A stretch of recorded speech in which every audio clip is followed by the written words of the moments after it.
release, I love what you've got going. With this new one, it's kind of an earth spirit energy. It's called Of Wood and Spirit, American Guitar Stories. And it's a little different than your other albums. First, let me introduce you. I think everyone knows Kimo. James Kimo West is gotten many Grammys, many awards, and he travels the world as well with Weird Al Yankovic, and has played on a lot of his music and his tours. And I have to also congratulate you because Weird Al, the movie, just came out with 8 Emmy nominations, and that blew my mind. Were you surprised to see all those amazing nominations for this movie? Yeah, I was. You know, I had thought it had a good chance at a couple anyway. Didn't think about 8. You know, and unfortunately, you know, the movie wasn't. It was on the Roku channel. It's on the Roku channel, and they don't do theatrical releases, so it wasn't eligible for an Oscar, for any Oscars, because of the fact that it didn't play in theaters, you know. But it's great to have the Emmy nominations. That's just amazing. Okay, I watched the movie because I knew I'd be talking to you, and I found it so funny. There's movies you watch and it's kind of humorous. I was laughing out loud. Some of those bits in there were just outrageous. When you saw it, weren't you just amazed how funny it really was? You know, I've seen it about 4 times, and I still laugh. You know, I mean, it is really funny and very irreverent, and just a really unique kind of humor. You know, it's Al. He's got his own kind of brand of humor, and he and Eric wrote the movie, and they did a great job of putting it together. It was just amazing. And there's some of those things were true, and some were a little enhanced or kind of a fantasy. But I mean, I would say very little of it is true. Yeah. I think the fact that, you know, Al was introduced to the accordion by a traveling salesman who came to the door with selling accordions, I think that is true. Mm-hmm. And you know, not much else. You know, there are a couple other things, but not much else. It's pretty much all a fictional biopic, you know. But there were some things that were true also. The fact that people actually, big stars, got actually a boost in their sales by That's true. That's another fact that actually, yeah, they called it the Yankovic bump, meaning that when Al would parody one of their songs, it would their original version would kind of go back up in sales as well. Yeah, which I mean, it made sense. And I, having been aware of his releases and playing them on the radio and seeing that, it did bring a lot of people. And you know what? They were clever, funny takeoffs. I mean, they really were, you know. Al works hard at his lyrics, and you know, in some cases, I think Al's lyrics are just way, you know, better crafted lyrics than the originals. Yeah, I mean, really. And it was in the movie, you could kind of see the funny bits. Now, I mean, of course, I have not had a chance to see him in concert. So when you do it in concert, do you try to get into the theme? Obviously, in the movie, they make it sound like the concerts it's all acted out with the parodies. Do you get at all into that when you're doing the live shows? Well, the live shows vary. I mean, the last couple of years, we've been doing a stripped-down show, which is mostly aimed at his hardcore fans, and it's basically none of the parodies. It's all his originals, which, you know, the albums are both parodies and his originals, and his originals are really funny, and they're oftentimes sort of based on a sound of a certain band. So this tour, these last couple of years, we've been touring a show where it's a stripped-down show, no video or anything like that. And it's basically us, just more of an intimate show where we're playing all these deep cuts. And the normal show is a big event where we have big video screens and costumes and, you know, videos during the show. Wow. And that's a different kind of a show. And it was too expensive to bring that one to Hawaii. Yeah. So that's why we had never played in Hawaii until recently, because of the expense of that, you know. Uh-huh. But so there's 2 different kinds of shows, and one of them is, you know, the big sort of multimedia big show, and then this show is the stripped down show, which is a lot of fun too as well. So you've worn a couple of hats for years now. When did you join the band? Because if you've watched the movie, and I recommend you do, it's just really funny. He showed the evolution of his young school friends and his people that he loved when he was young. And I have to say, there is a guy that looks a lot like you in that role of the guitarist. Was there any kind of attempt to try to make it look like you? Yeah, basically originally I didn't know that I was going to be, represented in the movie. But I actually saw a Facebook post, and I guess my name was tagged in it, and it was the actor's mom saying, "I'm so proud that my son Jack is getting to play Jim Kimo West in the new movie, Weird Al movie." Yeah. Anyway, yeah. So Jack Lancaster played me, and they were using, basically the timeline of this movie was more like the '80s, so they used pictures from the '80s, and definitely. I think they came very, very close, and also his mannerisms when he played on stage. I think he really studied some video of me playing. So I think they did an amazing job, actually. I think so too. It was fun. It really was fun. I recommend people seeing it. You can see it on Roku, and is it on YouTube as well? I don't know about YouTube, but it's on RokuChannel.com. You can watch it on that. Yeah. Yeah, I did watch it. That's where I watched it. Yeah. Mm-hmm. It's a really funny movie. I recommend it, and it's not like any comedy you've ever seen. I think it's really its own unique thing, and it was, I wasn't in the movie per se. Of course, I was being portrayed by an actor, but whenever you see the bands playing live, that's all us playing, and yeah. Oh, that's kind of cool. Recreating the songs, so all the music that's played while we were on stage playing and things like that. That's all, me playing in the. Playing the guitar parts and actually some of the keyboard parts as well. So how does that work with royalties? Because everyone tells me if you really want to make money, you've got to get into the movies. People love to be on soundtracks. Of course, every musician I goes, "Oh my gosh, I've made more money on a soundtrack than I ever made selling CDs." No, the thing is, I didn't write any of those songs. Oh. Those are, and of course, if they're the parodies, of course, any royalty would have to be split between the original writer and Al. That was how it works on his albums. He has a split with the original writer because the music is by the original writer and the lyrics are by him. So, yeah. But as far as it being a musician, no, I don't know that we will get. I don't know if we will get any kind of residuals from that or not. We were paid up front to do it, of course, but as far as residuals, I don't know if that Roku channel. It depends on the, those kind of performance royalties depend on the network. Obviously, if it was NBC or something, that would be a different story. Yeah. But then the different channels have their own weighting, their own kind of pay scale, I guess you'd say. So who knows? I may see something else for that, but I don't know. Well, it's interesting because you have, of course, these two sides to you. You get to really play guitar and rock out and have fun when you're on tour, and you did a very long tour. This last tour was super long that you did and covered a lot of territory. But then you have the other side that comes to either Kauai or Maui or the Big Island, and you just chill. You just go out to Hana. I think this last trip you spent a lot of time in Hana, didn't you? Yeah, Hana is, I lived in Hana for quite a while, and I have my brother lives out there, and so whenever I'm on Maui, I try to get out to Hana, as much as I can, and spend some time. It was a quick trip, this very last trip, but after the tour ended in March, I did go out to Hana for a week, just to chill. And this time I was back on Maui because I had some shows with Leokani Pryor out in Hana, and so I came over for that basically, and then a couple of extra days to chill out. Where did you play? There aren't that many places to play in Hana. No, they're not. But the way I know Leokani and guys and CJ Helakai is, they would always be playing at the Paniolo Lounge or the dining room at the Hotel Hana Maui. Oh, yeah. And so whenever I was in town, I would go play music with them. So over the many, many, many years, I played with them many times.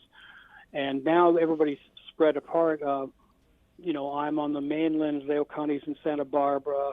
CJ Helakai in Boise, Kauai, they're on the west side of Maui now. So it was kind of a big reunion. So we had a show at the hotel in the dining room. Wow. It was a reservation only kind of big reunion show. So it was a classic, Hana evening, like the old days. Everybody came out, and it was just the best time. We had lots of guest hula dancers and fantastic time. But the main show was the next day, and there's a concert series that is during the summer, and I think they'll be doing it for the next few years. But it's they're bringing different acts in to play in Hana. It's set up near the Hana Farmers Market, which is basically across the street from Hasagawa store, or actually down below the Hana Ranch restaurant. And they have a stage, and they bring in different acts, like Uncle George Kahumoku played one week, and then Amy Hanaili is playing one week. And so we were the featured act for that particular weekend, for that particular day. I think it was a Thursday. So we were Friday, I believe.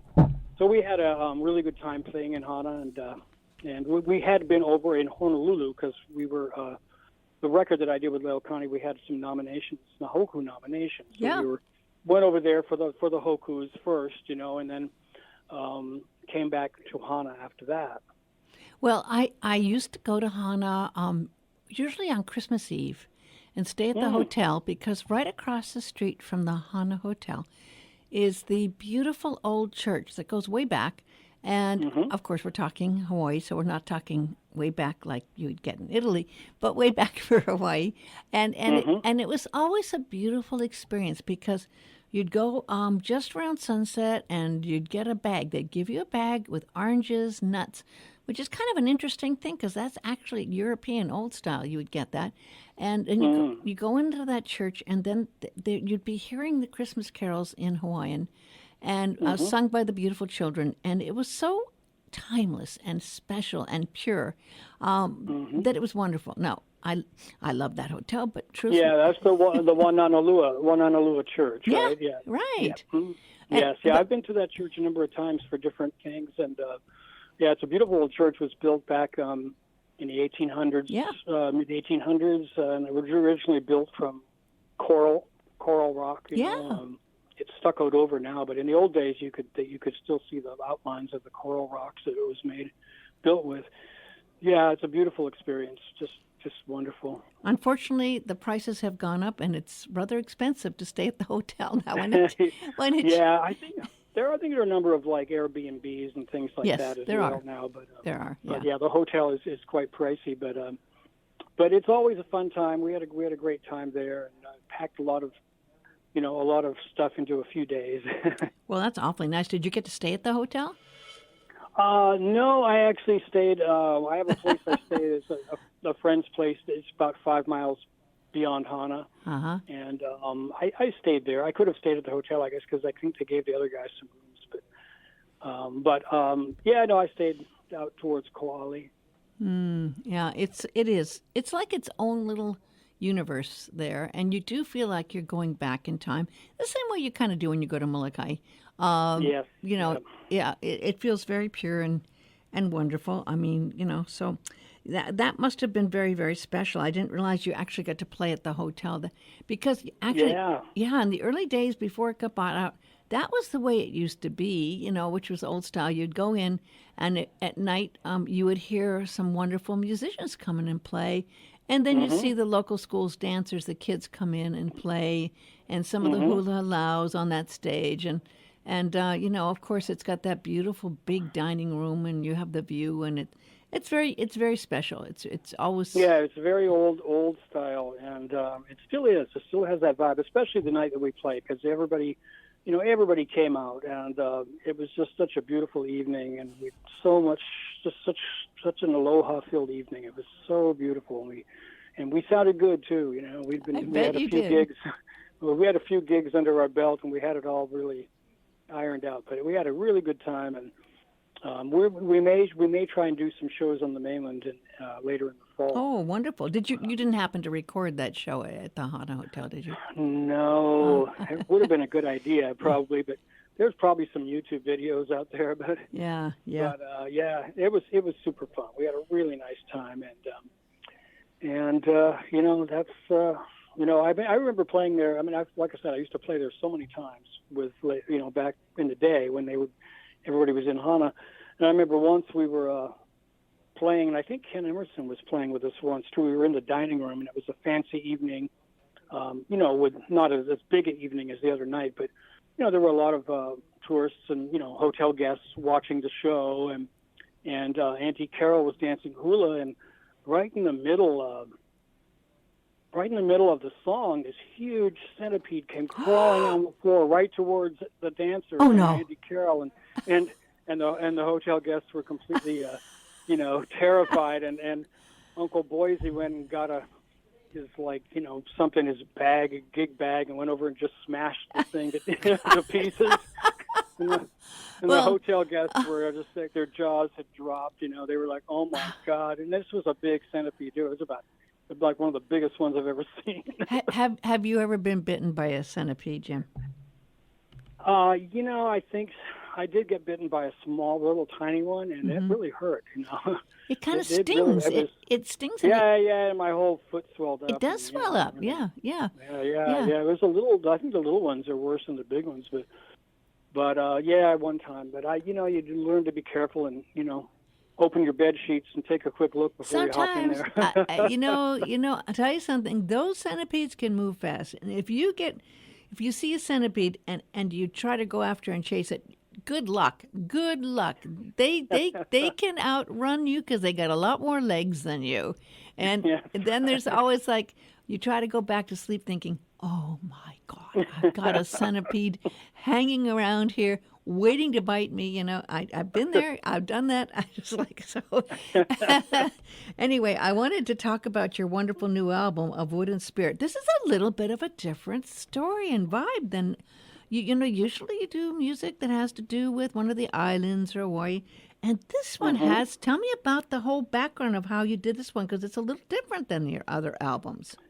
Yeah, it has a bit of it's not really a Hawaiian record, although I use a lot of flat key tunings and things like that and techniques and stuff. It's sort of built into my guitar sound, but it's basically more of an Americana record, and it's really inspired, over the years with playing with Weird Al. I've toured all over America. I've played in every state. I've been to every state, and over the many, many, many years, and I've met so many people and seen so many places, and so it's sort of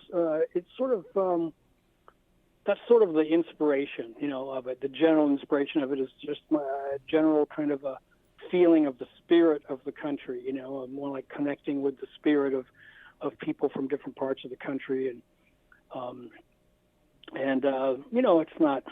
it's not like there's one song that's tuned into its particular state or something, but there some of the songs have feelings from my experiences in different parts of the country.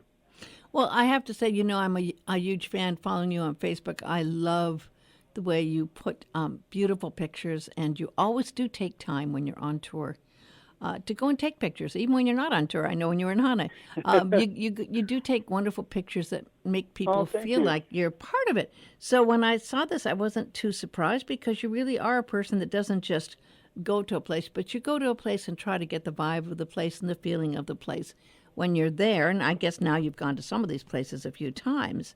Yeah. So I'm going to play a little bit as you tell us a little bit. Sure. Tell us a little bit about Ghost Town Waltz and what that came from. Well, out here in the West, there's a lot of really interesting areas when you get away from the coast. You've got a lot of desert. You've got a lot of small towns that don't exist anymore. That they call them ghost towns.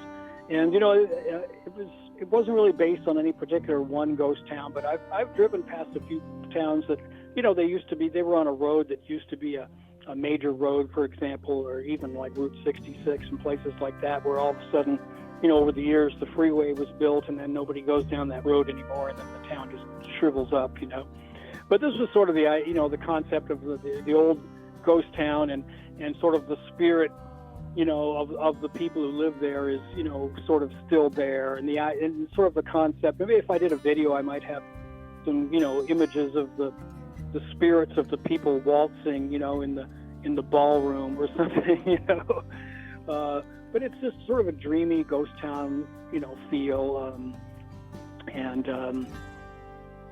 that's sort of the impression I got from this vibe.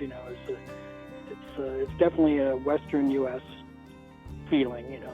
Well, I've been to ghost towns. When you drive through the kind of before Yosemite and some of the hills as you are crossing around, sometimes before you go into Nevada or Reno, there's a lot of interesting old towns that you can actually see like that. And they do have exactly what you were saying. They have this feeling that's kind of like from another time and space. And a lot of them are wood that are kind of some are falling down, and some are kind of, you could imagine what it must have been like. A lot of those have now been taken down, but there are some that have been made into commercial, places. Yeah, there are a lot of them are just are just sitting there rotting away. But as you drive through them, you can get this. You sort of have this feeling of like what it was like back when it was a real town and when people lived there. And so it's kind of like the idea of sort of channeling the spirit of the town as it used to be, And you can't help but wonder, because when you go through them, a lot of times you've driven a long time to get there. And you can't help but wonder, I can't help but wonder what it must have been like on horseback or stagecoach, or the trials of what you take to get to a place like that, And it was a hard life for people back in those days, and no air conditioning. Yeah, good point. And it's kind of interesting. We've seen enough movies that kind of talk about what those towns were like, and so this is it's kind of got an interesting vibe. It's a very kind of dreaming vibe that you've got on the song, but it's very lovely. You've got your own musical style that carries through, that is always kind of a lilting lyrical feel to your music that accompanies this. And in a strange way, it'd be interesting. Some of these actually could be used for movies. Had you considered that at all? Well, yeah, I have sent it out to a few music supervisors because it does have a very cinematic feel to it. Generally, though, music supervisors are looking for songs that are sung, because they'll have a scene where they want a certain lyric to go with the scene. But you never know. It's possible that I might be able to get some of this used on something. Well, especially since all these, since our Yellowstone's become so popular, and there's a series that run off. Some of these actually go back. I think was it 1923, and some of the others actually take it back to that time. Yeah. So this, tell us about One Sierra Morning and what that's about. Well, the Sierras, I've spent some time up there, and it is, the air is so crisp and clean, and the skies are so blue there. It's just really a place that feels so fresh, and so much nature, and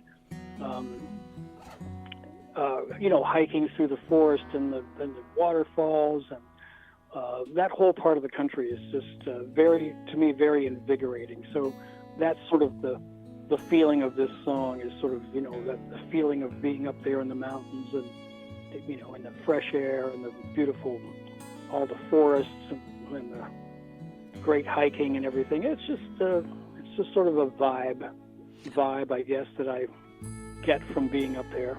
Have you gone to Yosemite? I haven't actually been to the park, but I've been all around the park, that area, Mammoth Lakes, and all around that same part of. I think the time I was up there, it was so crowded, I really didn't feel like getting into the Disneyland experience. You know what? You are so right, Kimo. In fact, I just saw a post of someone who said, I cannot handle what's happened to Yosemite. I'm just going to go to the outlying areas.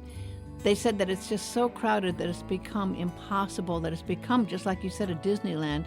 And that's sad. I remember, I haven't been there in about, 10 years, but at that point, it was getting to the point where I would just stay up on the upper levels there and walk around. You can drive to the upper levels and find some lovely trails. But there's a lot of other outlying areas in the Sierras. Unfortunately, they've had some bad fires near the sequoias and others, and it's heartbreaking when you see some of these old trees. They go back hundreds of years, have been lost in the fire. Up in where I was in Mammoth, saw some of that, not as much, but there's some other canyons right around Yosemite and things have a lot of the same scenery in it. Yeah. They're quite beautiful, and you don't necessarily have to do the Yosemite trip. There's a lot of very similar terrain right around there. I mean, I can't help but wonder what John Muir would say. I don't know if you've had a chance to see that wonderful special on John Muir. I think Ken Burns did it. But I mean, there's that wonderful show, and you know what? These parks were set up so we can go out and enjoy the beauty and the solitude and the space of nature. And if John Muir could see what Yosemite had become now, I think he'd cry if he could see what's happened, right? Well, it's nice. It's nice that people want to get out into nature, and I think they just need to do a better job of managing the demand, and because I don't know. I think maybe now they might be during peak seasons. You might have to have a reservation. That's what was suggested on the post I saw. Is they need to go to reservations. Mm-hmm. Yeah, it's sad, but it's true. Because it's crazy to be driving to a place like that and then just being in a giant traffic jam and. Yeah. No, it's a shame. And I've heard this year they had more wonderful waterfalls, than many other times than last year. When the rains came, that they had wonderful waterfalls, which is what, of course, everyone wants to see the waterfalls. So that's why you have that crowd of areas where the waterfalls are, and I know that. But yeah. I think probably the best time to go, the best time would be probably after summer, after Labor Day. Yep. You're still going to have nice warm weather and less people, Yeah, I absolutely agree. You probably can't hear it, but I'm playing your music under this as we talk. I don't think on the phone you fantastic. can hear it. Yeah, yes. I don't hear it, but that's okay. You'll hear it on the replay. Okay. So we're going to go on to the next song. Is that pronounced voodoo, or how do you pronounce that word? Well, it's just another spelling of the word voodoo. Voodoo, which is a Haitian kind of a healing art, what they call voodoo, they have voodoo dolls. It's just it's kind of like the original spelling of it, or the French Haitian spelling of it. Well, and I was wondering, because it's spelled on the CD Voodou, and I'd never heard that before. But your style on this particular song kind of draws more into that blues and that kind of soul a little more than the other songs. So you've probably been to a lot of towns. When you go back in your memory and you start to play songs like this, where do you go? Where do you remember that was touched by that spirit? Well, it's really a feeling I got from spending time in New Orleans and around that area, because there's so much history there, and it's such a unique place. New Orleans is such a unique mix of people. You have your the French, you have your Haitian immigrants, African immigrants. It's a real gumbo, I guess, yeah. of people, and the voodoo tradition was, like I say, it was it has negative connotations nowadays, but it was really more of a healing art. It was something they would try to get people into a state, maybe I guess you'd say a trance or something, to help them eliminate problems, and get eliminate bad stuff. But when you go to New Orleans, you can. There's so much history there. You can feel the history when you're there. You really can. So it's really inspired by that sort of digging into that early history of New Orleans and the voodoo tradition.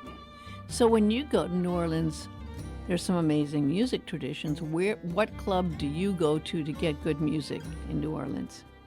Oh, gee, I don't have a favorite, but there's a place on Frenchman Street, and I can't think of the name of it now. It's pretty good. Obviously there's Preservation Hall, for the classic, Dixieland. And then, Bourbon Street is just like a bunch of bars with everything, mostly rock and roll and stuff like that. But yeah, there are a couple places. And one I'm thinking of, I can't think of the name. It's on Frenchman Street. But and then they also have, the New Orleans Jazz Fest, which has everything. Yeah, it's that's basically huge. a festival with venue. Where there's different acts playing at different venues. It's not all just one one big venue, but it's stuff all over town.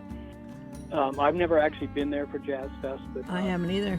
I'd love to be there, or maybe even play there for Jazz Fest. They probably don't get much Hawaiian slack either. But Well, maybe this style though. But it's interesting because I mean, I was lucky enough to see Dr. John and the Night Tripper and with the Wild Chapatulas years ago at the Troubadour.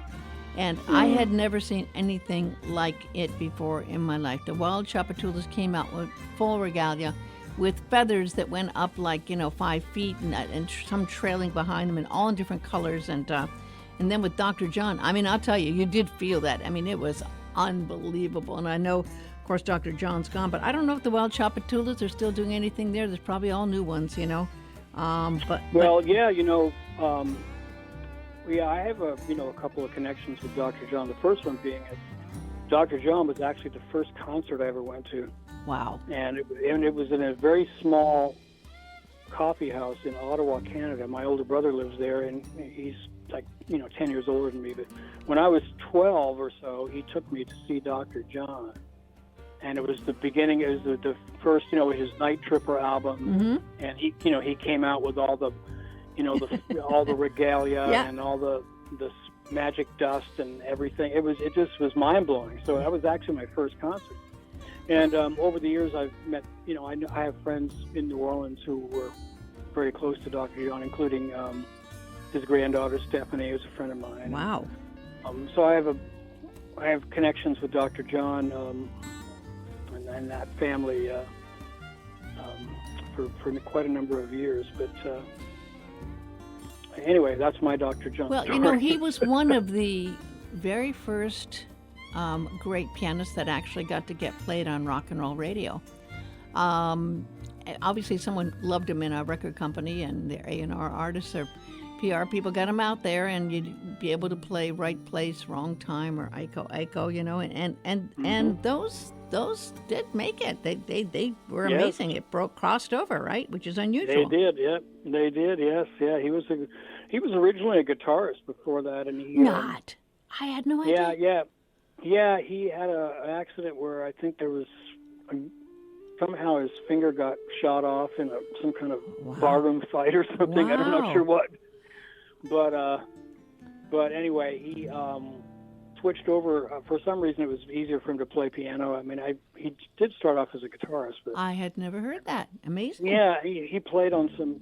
His name's Mac Rebenak, so you can find his credits. There are records where he plays guitar, but he was an amazing piano player and just quite an interesting person. Yeah. Well, right now I'm playing Wind in the Canyon, and of course, I love canyons. There's so many beautiful canyons. Of course, I go to Sedona, and I have a station, KUOS, that I program there and get. And this vibe on this Wind in the Canyon has that. There's an energy in canyons that because it captures the light and the shadows, and you're going into the depths of the canyon. You have that. So tell me about this. Where you got the idea and what were you thinking of when you did Wind in the Canyon? Well, it has a bit of a Native American vibe to it, and I had been reading about this, some old Apache legends. There was a legend about an Apache woman who was to be, hopefully reunited with her lover, but she couldn't. He was always far away, but she could hear. He played the flute, and she could hear the flute coming down through the canyon, through the reverberance of the canyon, but he was always too far away, and she could never get back to him. But she just longed for her lover, but could only hear the flute, and so that's sort of the inspiration for it. Well, and it is interesting because there is this energy that's so beautiful, and so many styles of Native American flute playing. They even have their own awards ceremonies and everything, of course. But they also have their own pacing. You hear a beautiful Native American flute. It's not like it's in 4/4 time. There's this like no. It actually flows with the air and the wind and carries that. Do you have on this, who's playing flute? You have some flute on this track, right? Yes, it's Ron Korb. Oh, Ron, he's wonderful. Yes. Yeah, he lives in Toronto. Yeah, he recorded his part up there and sent it down to me. I really like his playing. Yeah, fellow Grammy member, right? Yeah, he is, and he's really fluent at a lot of different flutes. As you know, from anything from classical to jazz to all kinds of interesting ethnic flutes. Yeah, he's a great player. I would love to do a whole record with him one day. Yeah. Well, the next track here is I don't know how to pronounce Griol. Yes, Griot. Griot. Griot. Yeah, Griot, yeah. In Memphis. So tell me about that. Well, the Griot were a clan in West Africa of storytellers, and they had sort of a special. They weren't rich people or anything, but they had a special class because they were considered sort of a connection to the beyond, you know, and they could tell stories, and they would travel. Usually, would be playing a kora or an agoni, which is like a harp, sort of an African harp type of an instrument, and also spacing on the name of it, the mallet instrument that they would play all the time. Like I say, would travel around. They would even play, audiences for the chief or the king, and they were a special class of people, and the people had a lot of reverence for them, and they were their music was always part of the storytelling, you know. And so on this track, I used a banjo, which is an instrument that came from West Africa originally, and I'm playing it in more of an African style. As though, and there's a little bit of a blues influence to it, so that's sort of the Memphis part of it. I did not know you played banjo. I've never heard you play banjo before in a piece. Oh, well, I wouldn't say I'm a banjo player, but I'm a banjo owner.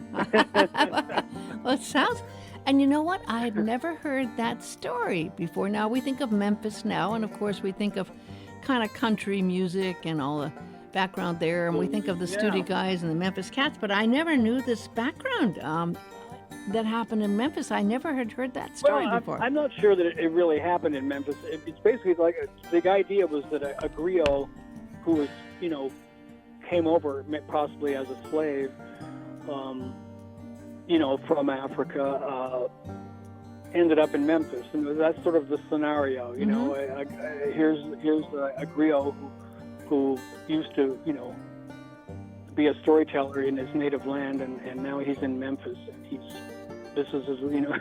he's adjusted to life in Memphis. But no, it's just sort of a mashup of sort of blues and West African griot music. If you think about it, if you go back to the European tradition of the troubadours, right? Sure. The troubadours were very honored, and they did just that. They traveled from city to city, and they were honored. Yep.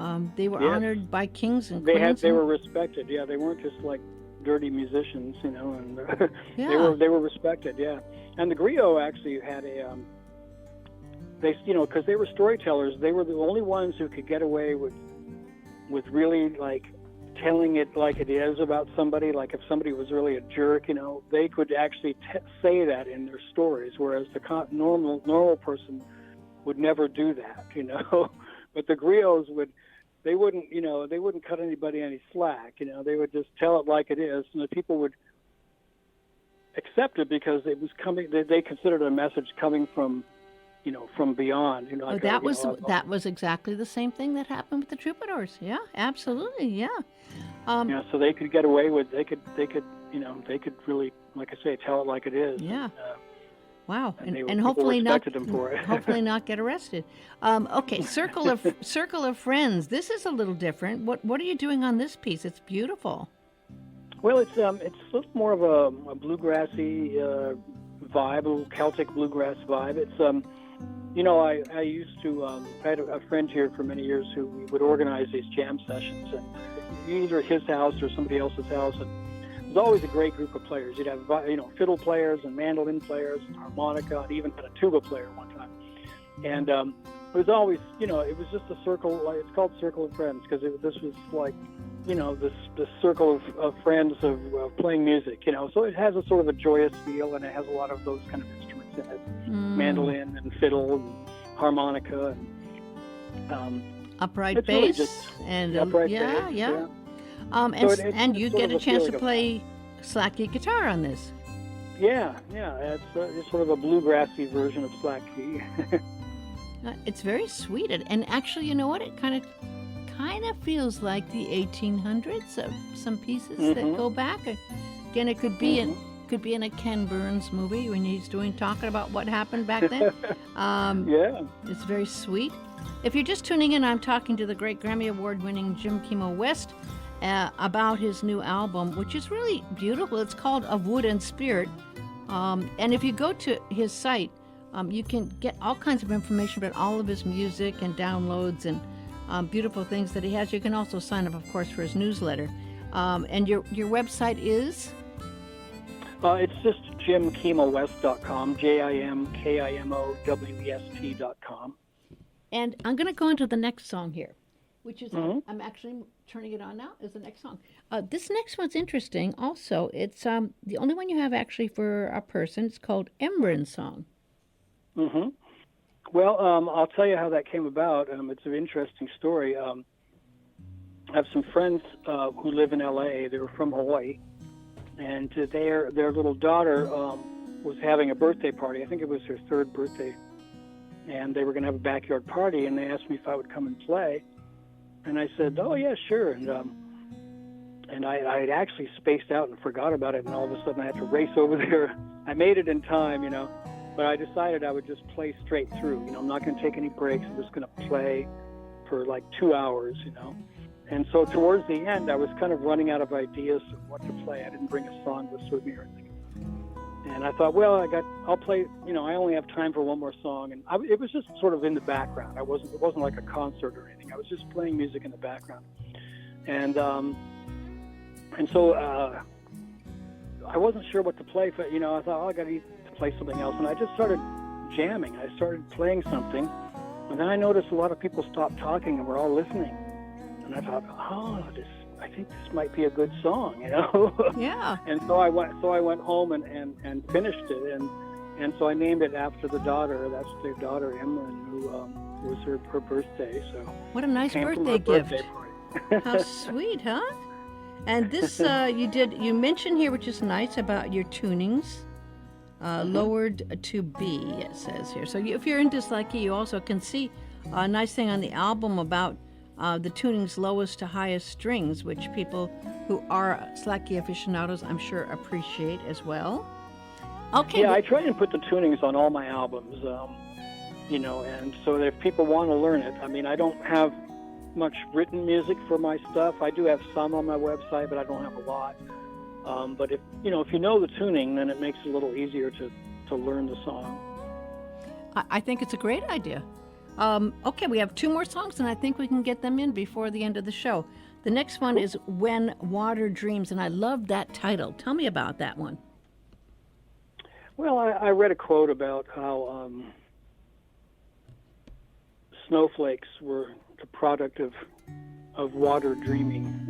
Oh. And I had this image of just snow, beautiful snow falling in, Vermont or somewhere like that. And that was sort of the feeling, that I was getting on this. It's just a wintry kind of a sound, And, but, I like titles that can be taken a lot of different ways. Yeah. So, it's however anybody wants to, people can have their own interpretation. But that's sort of where it came from. I had this, like I said, I read this quote about snowflakes are what happens when water dreams. Well, and it's a beautiful idea because, no 2 snowflakes are the same.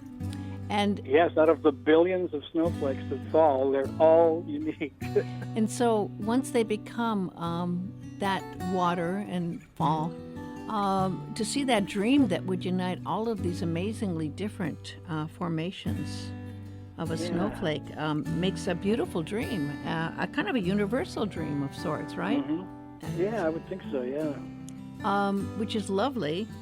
And we have one more here, which is called A Love That Forgives. I love that title too, and there's a story behind it, isn't there? Yeah. Well, there. I really wrote it. I was just trying. I wanted to play something on this baritone guitar. So I have an electric baritone guitar, and I started coming up with this sort of gospel-y Americana thing, and at the same time I had been reading. I had this book. I'm trying to think of it. Sort of a lot of American stories. A book of a lot of American stories that a friend of mine gave me, and I was at the part where I was reading this song about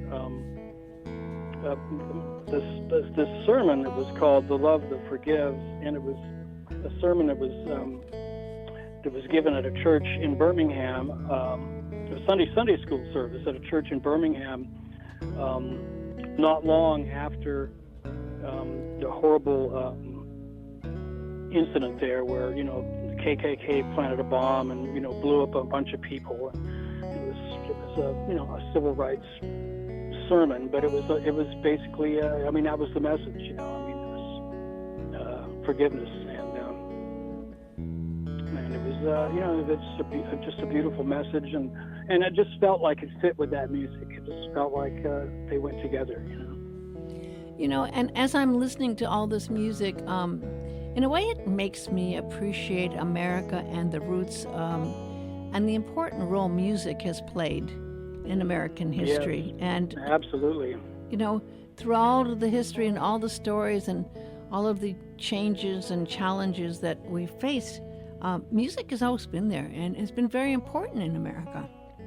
It sure has, and if I can, this book, I'm trying to think of the name of it now, but it's quite amazing, and it has stories basically going back to the beginning of American history, and how and the stories with the music stories of music.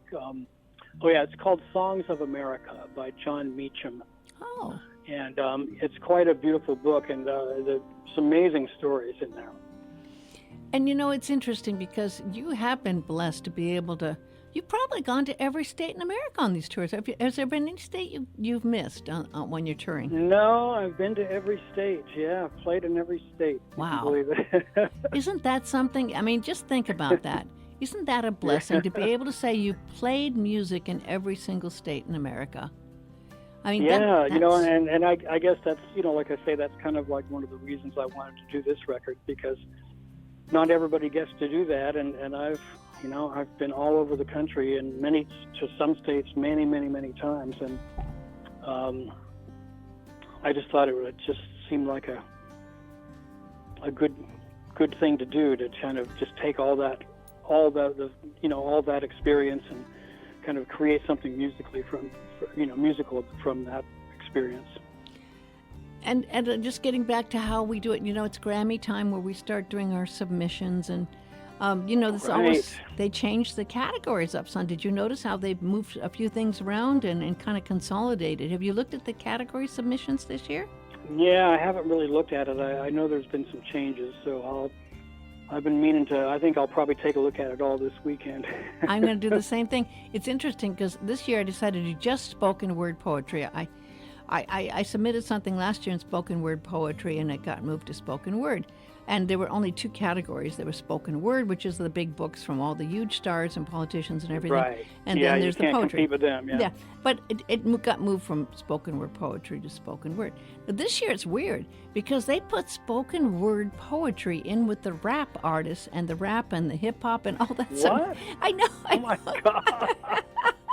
And well, I don't think spoken word poetry is really like hip hop or rap, or they have like 3 or 4 categories of rap in that category, and hip hop, and then there's spoken word poetry. I'm going, well, mine will stand out a little bit different, a little different than those other rap artists, but that's what it is. It'll be interesting indeed. Oh my God, isn't that crazy? Well, who knows?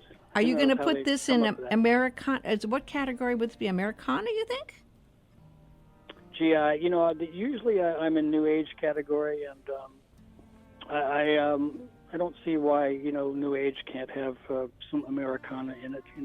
You are right. Why not? Yeah, I mean, I think it's the vibe of the record is closer to a New Age record. A contemporary instrumental category is more, I don't know, it's more like kind of jazzy, melodic. I don't know. I remember years ago when I entered my first Guitar Stories record, I entered it in contemporary instrumental, thinking, well, it's contemporary and it's instrumental, and then they moved it to New Age. Right. I remember. Yeah.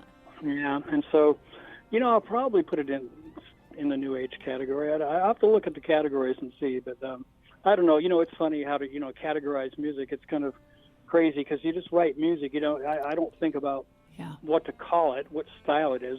To me, it's just music, and then all of a sudden now you've got to categorize it somewhere. I mean, I wouldn't want to write music specifically so that it could be categorized as something, I know. I wouldn't really feel right. I just like to write music. And I've always said they should have a category that's the best uncategorizable music category. I'd go for that. I would vote for that. I would love that because that's the way I feel. I have that station in Sedona, KUOS, and I'll be playing this interview there and your music there. But when I play it on some of these streaming apps, once they have TuneIn and another one called Radio Play, it comes up as adult hits. I'm going, what? I'm definitely not playing hits, and it's not designed as adults or anything. It's like, how did you come up with that category? It's like I didn't submit it in that. It's like what? But yeah, no, that's so much for categories, right? It's nowadays especially it's hard to categorize music, but people like to be able to say, oh, it's this or it's that. I know. It's like, hey, no, it's just music. It's just music, and it's whether it's good or I think that should be the only category. Is if you like it, if it's good, or if you don't like it. And but anyway, people tend to, especially in the Grammys, of course, they gotta have all their categories. Well, on this album, you say, in all of my years of touring, I've visited every state in America. I've seen an amazing variety of landscapes and enjoyed conversations with people of every creed and background. Although I've witnessed so much change in this country, the spirit remains. And I think that's a beautiful way to end this conversation because, you're so right. And I feel really lucky to be able to have had the time to go through the album, to talk to you, and to listen to it in this way. I recommend people going to your website and getting it and signing up for your newsletter. It's always fascinating. That's called, your website again is? It's JimKimoWest.com, JimKimoWest.com. And you can also, listen to it if you're on Spotify or Apple Music or Pandora or any of those. You can find it on all those services as well. Thank you for your generous time and your insights and definitely your beautiful playing. I really appreciate who you are and the way you express yourself musically. A big aloha to you. Aloha, Cindy. Thank you for having me on. I really appreciate it. My pleasure.